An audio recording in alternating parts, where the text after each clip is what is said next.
254, hold the sweep, over. Copy, holding, no worries, over. Copy Central, we've swept Kent Street and Angus Road, no sign of suspects, over. Copy.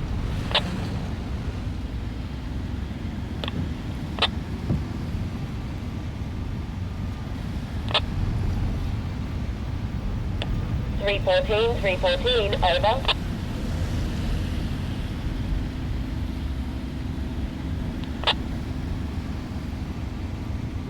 Copy, go ahead Central, over. 314, proceed to Old Juni Road. There's a possible 311, over. Copy, Central, is that the Jacobs boy again? Over. Copy 314. Yeah, he's exposing himself to the retirement home again, over.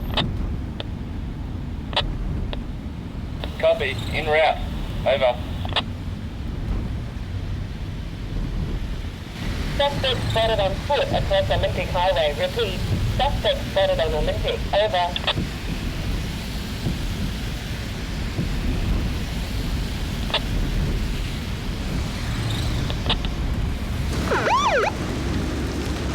Suspect is armed. Proceed with caution. We've confirmed 3 dead at Monte Cristo homestead. Witness does not suspect he has a firearm, but he may be holding a hammer or cricket bat. Suspect is 5'9", male, Caucasian, and not local to the area. Suspect's name is Phillip Muirhouse. At this stage, he is a suspect unless otherwise notified. Repeat, proceed with caution. Confirmed, 3 dead at Monte Cristo homestead. Suspect is 5'9", male, Caucasian, and not local to the area. Be good. What? Mate? Mate, you alright? Mate, what's with the hammer? Give me the hammer. Give me the hammer. Put the hammer down. Give me the hammer, mate. Give me the hammer. Ah! You got him?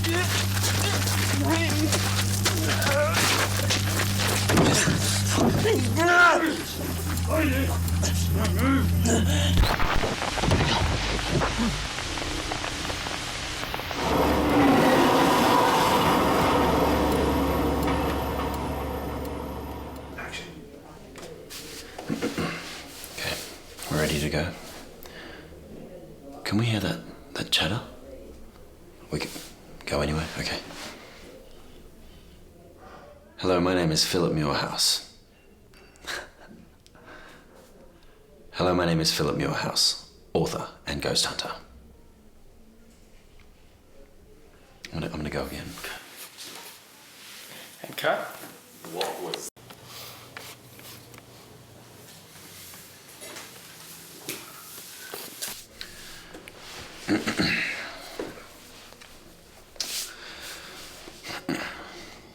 Hello, my name is Phillip Muirhouse. Hello, my name is Phillip Muirhouse, author and ghost hunter. Can we go again? Hi, my name is Phillip Muirhouse, author and ghost hunter.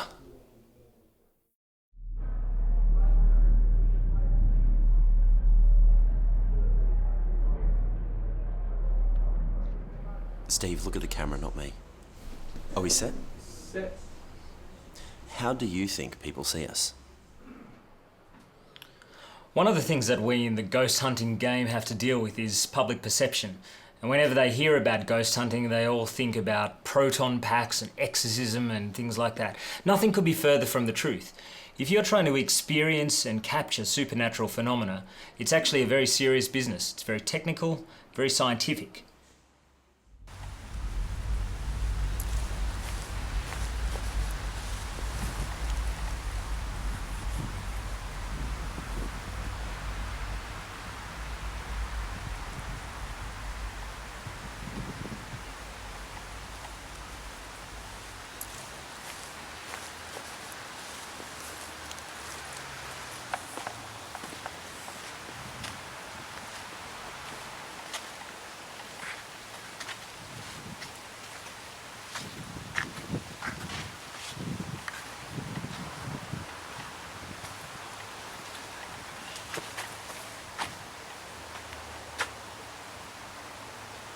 Your ghost hunting team is usually going to consist of 2 and possibly 3 researchers, all of whom have some level of understanding of the technical equipment.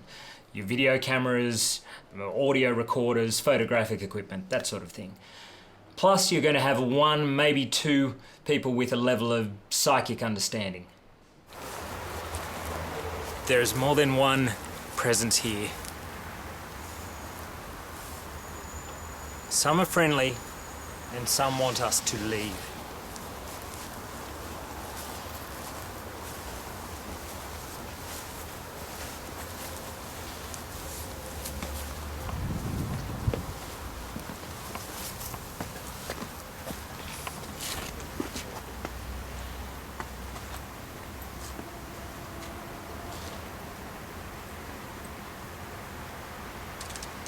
Stop. Did you hear that?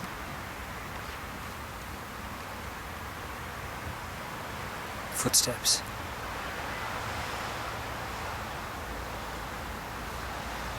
We mean you no harm!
Built in 1888, the Monte Cristo was the family homestead of Mr. and Mrs. William Crawley. William Crawley was a struggling farmer whose fortunes changed when the Great Southern Railway line opened in 1878. His family's wealth, increased dramatically, and reports are that he became a force to be reckoned with. More than a pillar of society, he became a town founder. These are a series of photos from the archives taken by visitors at the Monte Cristo. William Crawley also died at the Monte Cristo on the 14th of December 1910. He was 69. He died of heart failure, blood poisoning, and it was all a result of a carbuncle on his neck which was continually rubbing against the starch in the collar. It's believed that Mrs. Crawley, after the death of William, only left the house twice in the remaining 23 years of her life. Mrs. Crawley herself also died at the Monte Cristo on the 12th of August 1933. She was aged 92, and she died of heart failure.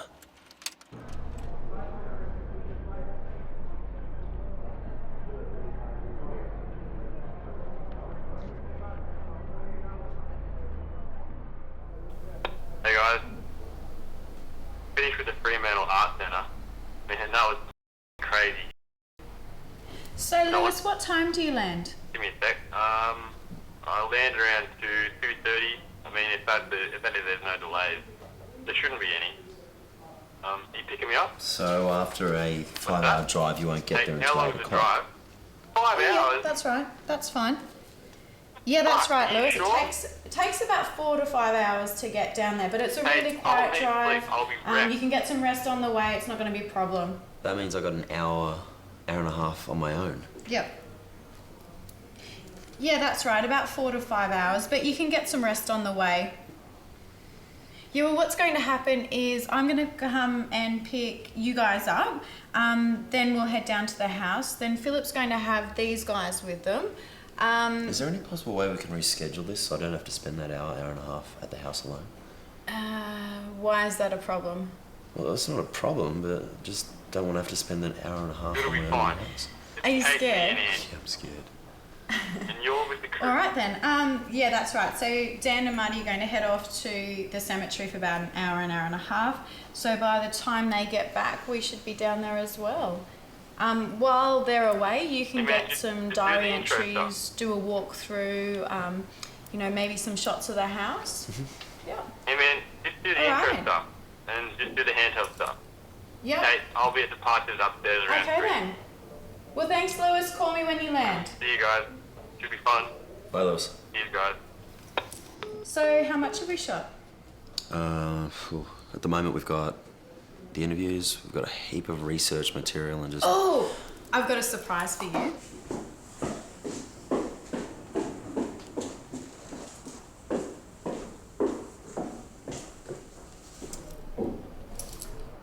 Which one do you like? I love this one.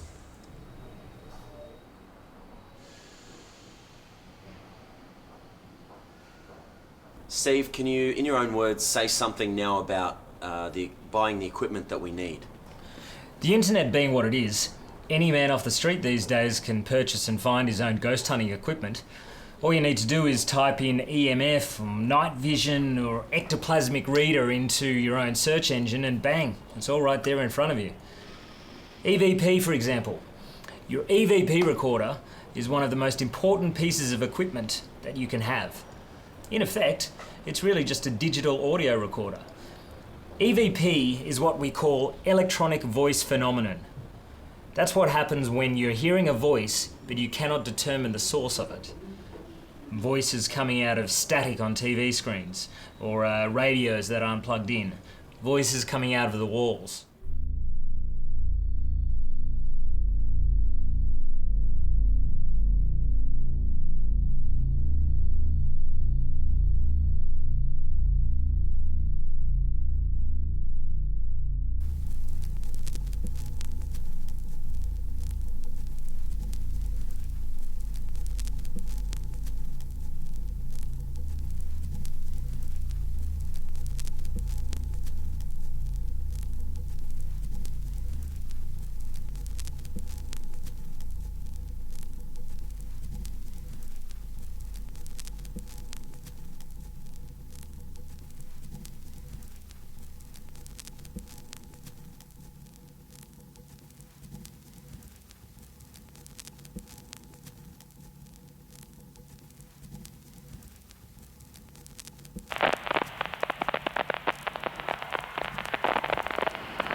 The creed acts as a kind of guideline, safety rules to remind professionals and amateurs alike that this is no joke, that we're dealing with the unknown and these forces can hurt us.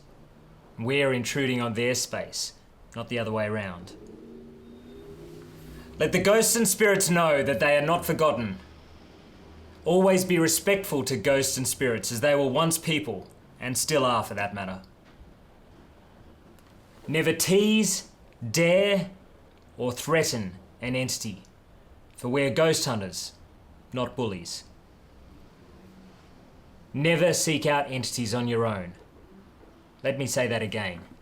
Never seek out entities on your own. Never have addictive habits. Use, alcohol, cigarettes. These are all points of vulnerability. They can be exploited and used to attack us. And most importantly, always have contact with the outside world.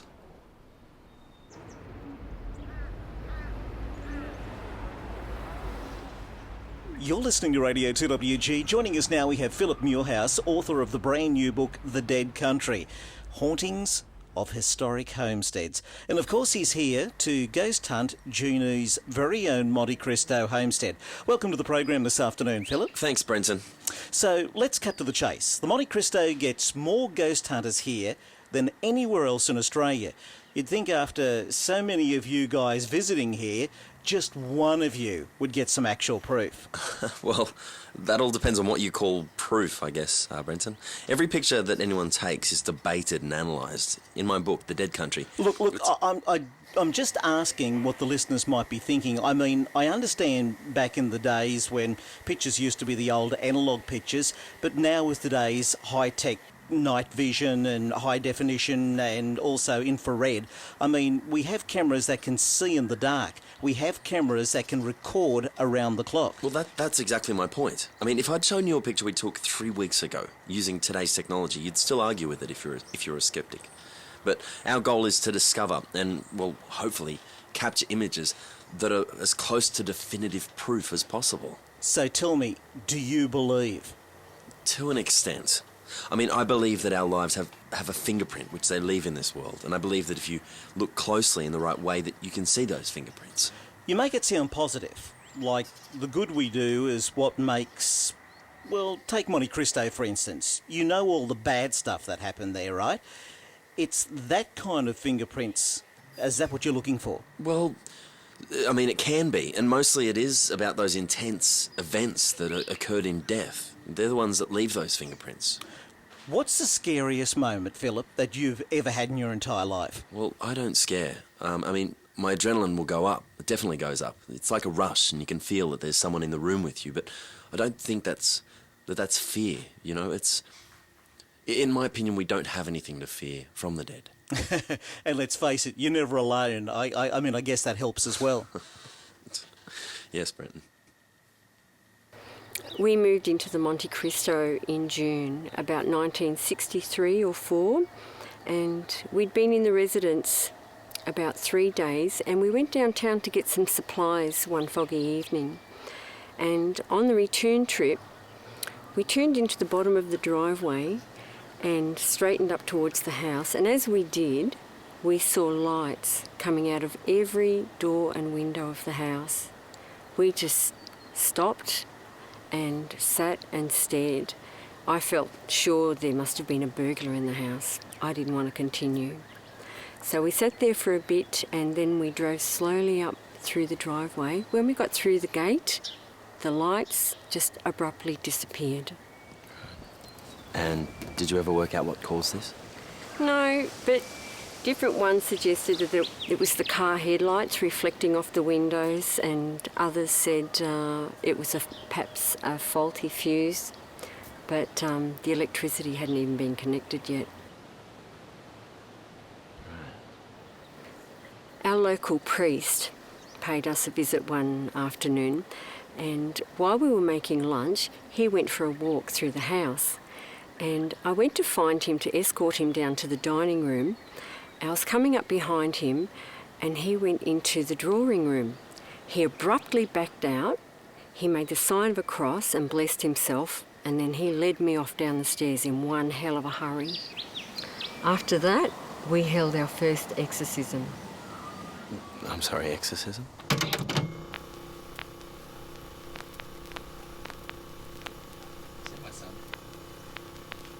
To all the spirits who dwell here be gone. In the name of the Father, the Son, and the Holy Ghost, come into the light.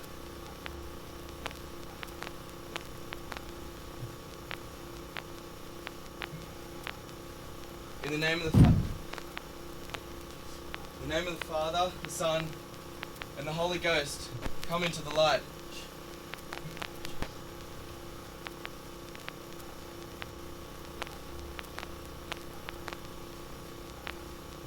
To all the spirits who dwell here be gone.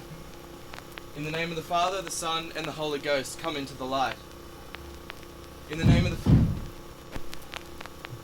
the Father, the Son, and the Holy Ghost, come into the light. To all the spirits who Jesus!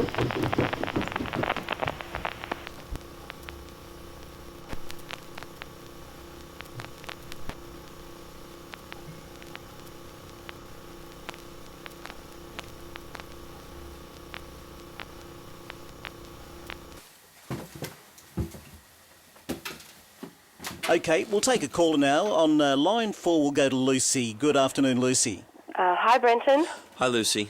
Phillip, hi. Don't you think it's a bit wrong to disturb the dead? I mean, the Monte Cristo. Those poor people died so horribly. Don't you think that they deserve peace, not people nosing? I'm sure Phillip is here, love, to observe. Correct, Phillip? I do understand your concern, Lucy, but what we do is make contact. These poor souls they're trapped here. Wrong? You know, to be their need to yell out and communicate with us. All we do is just give them mere relief, you know, a chance to speak out. It's not right. We're listeners, Lucy, not antagonisers. It's not right. Thanks very much for your call this afternoon, Lucy. We'll go to line 4 now. We've got Paul. Good afternoon, Paul. Yeah, mate, that's one scary place, yeah. I remember when we were kids, we could hear that boy howl. The one that was retarded, that is. Okay. He'd be banging on the walls at night, howling like a bloody dog. Okay. But the ma used to say to me, eat your dinner or you'll have to take your plate up there. The things we tell our kids, I mean, to eat their greens. Hang on a second. You're saying that they could hear him up there and no one went to see what was Oh, going on? yeah, it was a different time, mate. We all knew the boy was a special, like, you know, but no one knew he was alone and starving and that, you know. I mean, if you do see him, say sorry from us, okay? Yeah. Okay. Saying it's about 40 minutes away.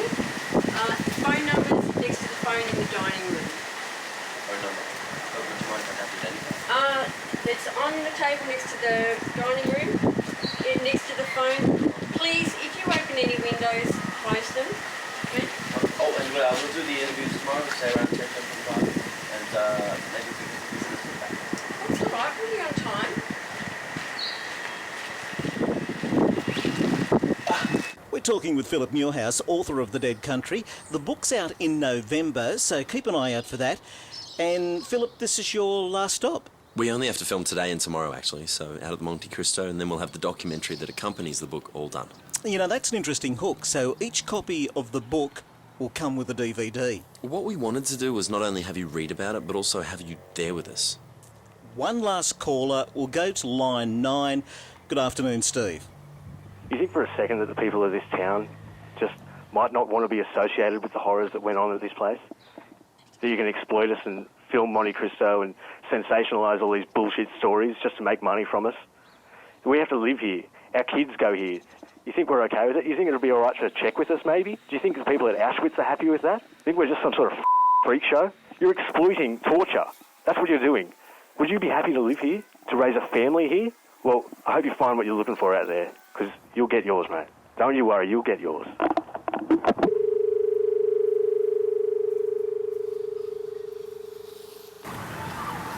Okay. Look, if you don't need anything else here, do you need anything more from me, perhaps? More shots? Is there anything? No? Well, look, given the time, how about you guys head off now? See you guys back here in about half an hour. Oh, sorry, 1.5 hours. Okay. Right. Well, okay. I'll leave you to it. Beautiful, mate.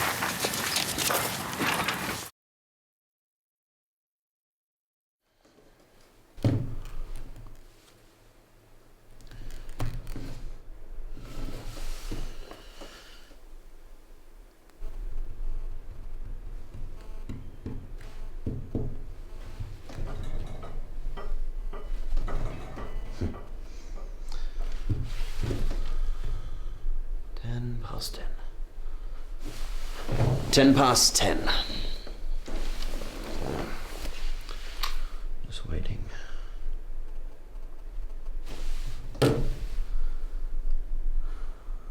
Still waiting.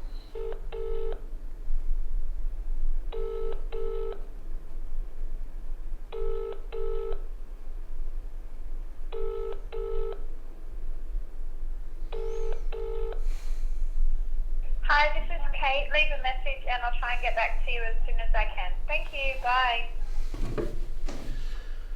Okay.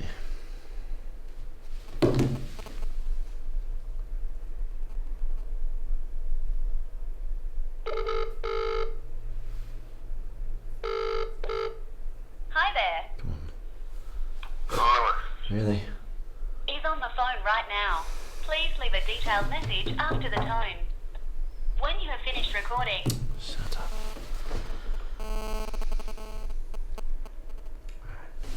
Right. 10 past 10.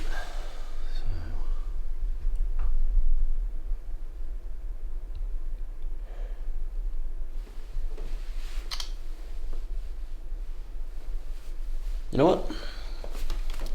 Let's kick on. Let's do this.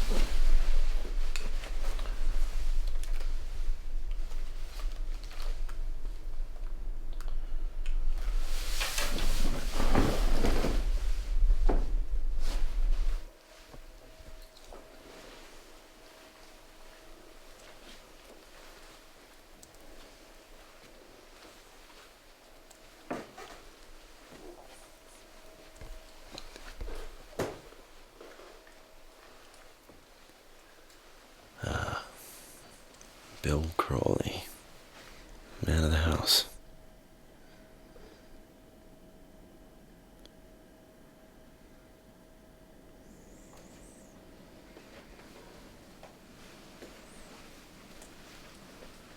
And here we have Mrs. Crawley.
Right, this is the sitting room. It's Mrs. Crawley's sitting room. What's significant is about what is significant about this room is. So this is the sitting room, Mrs. Crawley's sitting room. She has come across in numerous reports from the dining room, which is just beyond this doorway. Doors face each other directly, and she'd come through here when she was alive to sit in this room and relax, and of course look out over the township. Now, we also have reports of a little girl. There was a little girl who died upstairs. And of course, she's been photographed, remarkably, in this window right here, only meters from where I stand. So with the motion sensors on these cameras, if anything moves in this room, we've got it.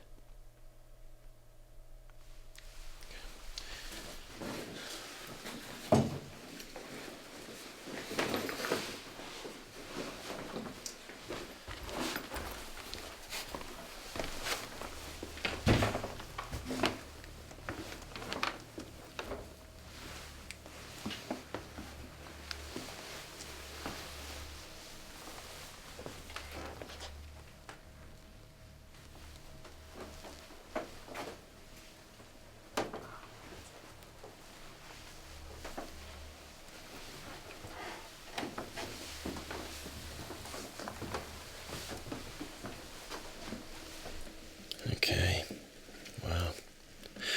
This room used to be Mrs. Crawley's bedroom after she was incapable of making the stairs. I actually don't know when it was, but the caretaker found a kitten of theirs in this room years later, with its eyes gouged out and its stomach ripped open. I don't think I want to mess with this room.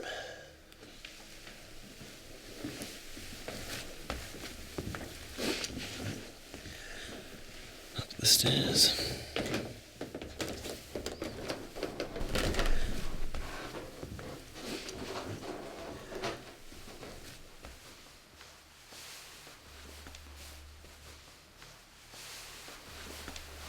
And this is William Crawley's room, where he lived and also where he died. That's the window there where you can see. There's a lot of reports. People see William in that window right there.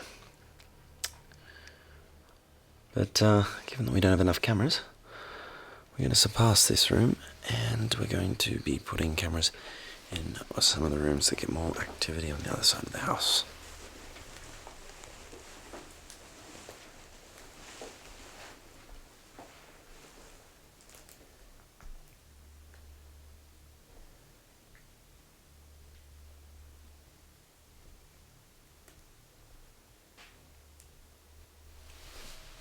This is the girls' room.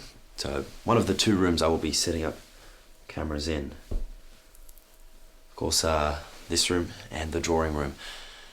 Both rooms have been the location of a lot more sightings within the house. Where people see activity, it's either here or in the drawing room.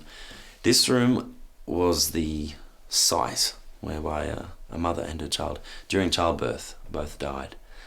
So I've got the cameras set up now. Now,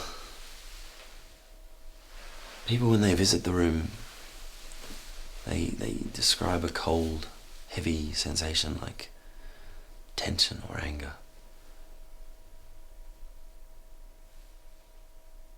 I must say, I empathise, I can feel it.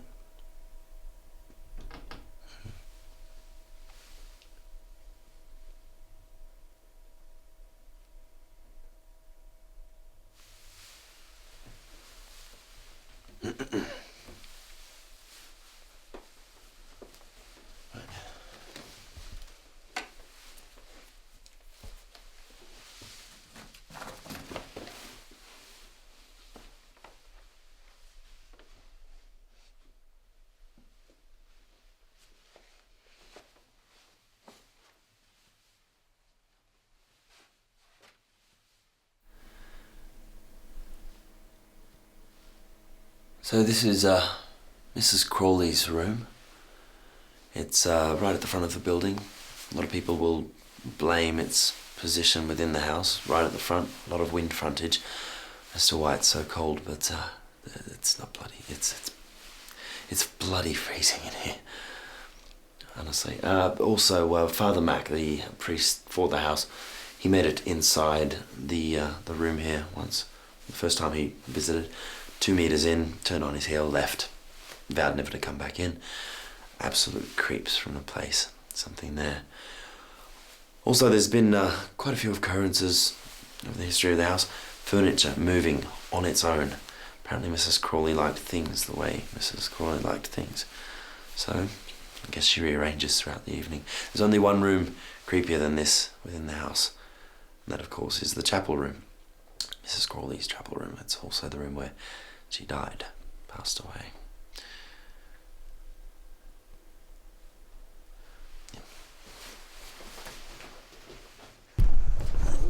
So, leaving the drawing room, making our way out the front of the balcony to the front of the house. Now this balcony, of course, extending across the second floor of the house. Now right here in the middle of the balcony, you'll see over the edge there's some bricks down there that are a little lighter. That's because there was a maid and her unborn child, a pregnant maid, was thrown off the edge of this balcony, landing down there. And of course, when they had to clean her blood out of the bricks, it stained some of the bleaching onto the bricks. So those bricks, of course, are a little lighter than some of the others. Making our way around the corner here. The balcony does extend around to the side. Torch. Okay, now we're at Mrs. Crawley's chapel room. Now, just to the left, or actually directly in front of Mrs. Crawley's room here are the stairs. Now, the stairs, of course, are the side of where a lot of people have been pushed down the stairs.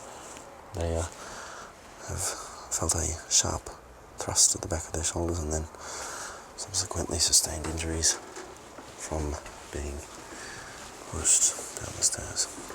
Okay, this is the chapel room, Mrs. Crawley's domain.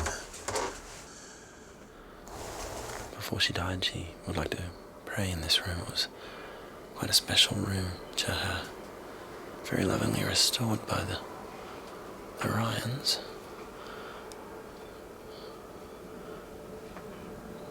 This is the bed she died on, in fact.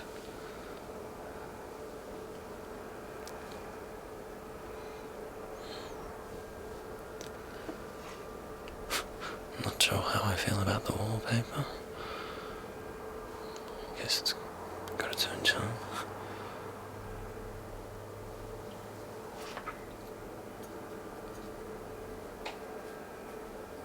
More crucifixes.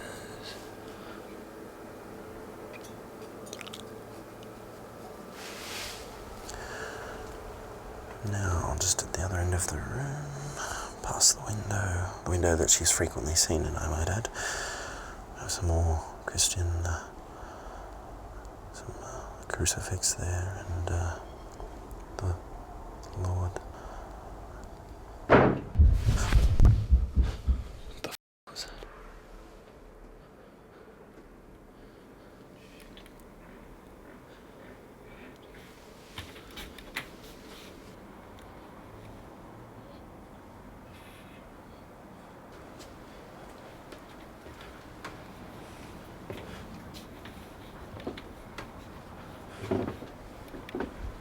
Hello?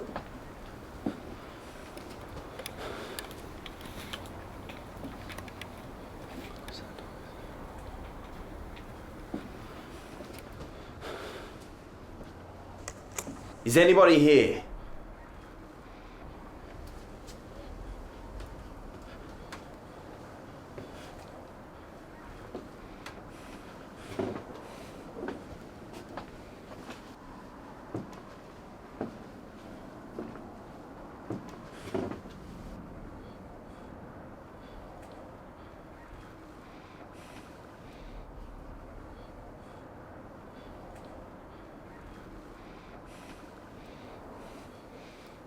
Nothing seems out of the ordinary.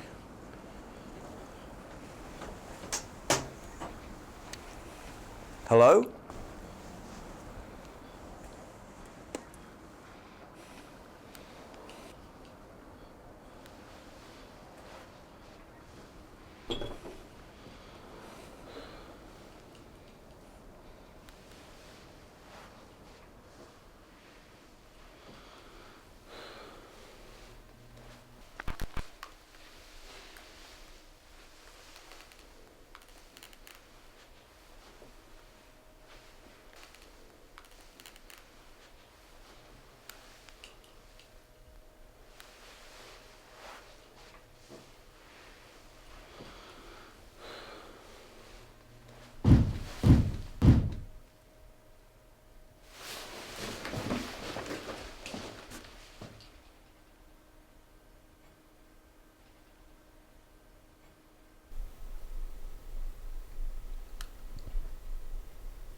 Hello?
Who's there? Who's there?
God.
Who's there?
Who's there?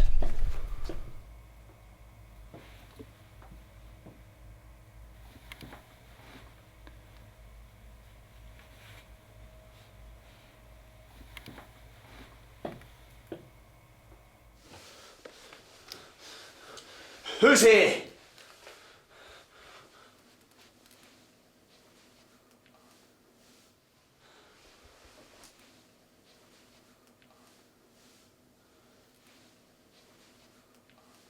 What are you trying to say to me?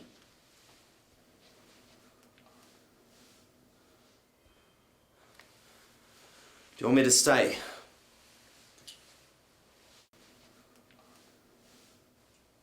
Do you want me to leave?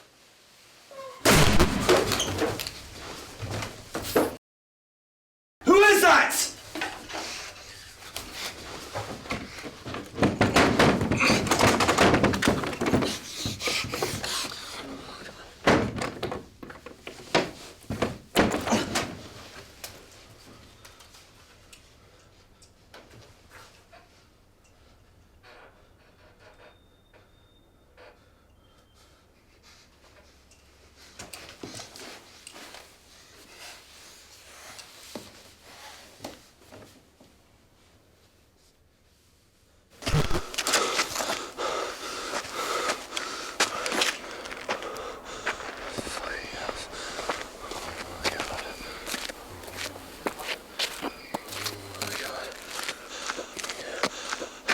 I've been doing this 10 years, and I have never had an experience like I have just...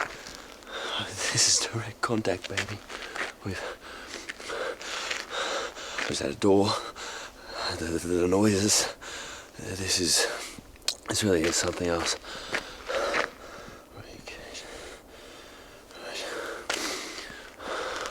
I'm still waiting for the rest of my crew to arrive. All this activity.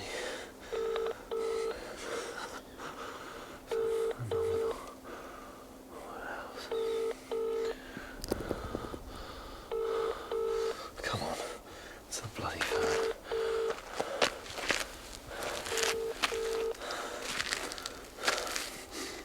Hi, this is Kate. Leave a message and I'll try and get back to you as soon as I can. Thank you. Bye. Kate, get your ass here right now. Seriously, this house is something else. I've made more than direct contact. We've got doors slamming, phenomena I can't even explain, feelings like you wouldn't know, and just bloody get here. Oh my God.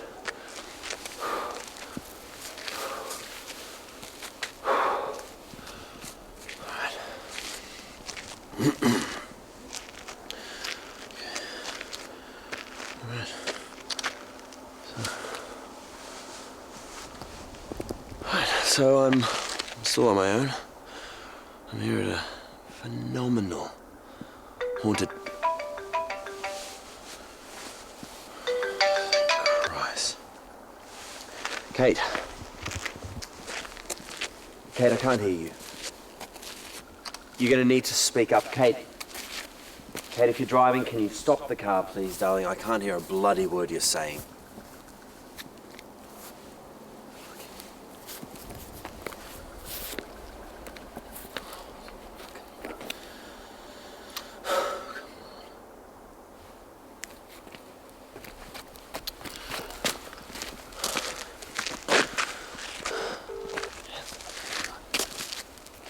Hi, this is Oh, Kate. Leave a message and I'll try and get back to you as soon as I can. Thank you. Jesus!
Who's there?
message after the tone.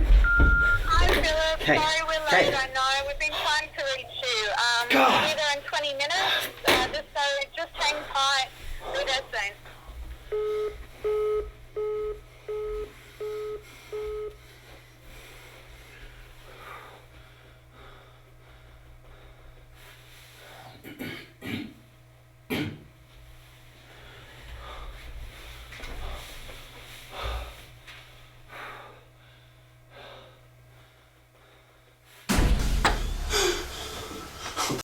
Who's there?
Please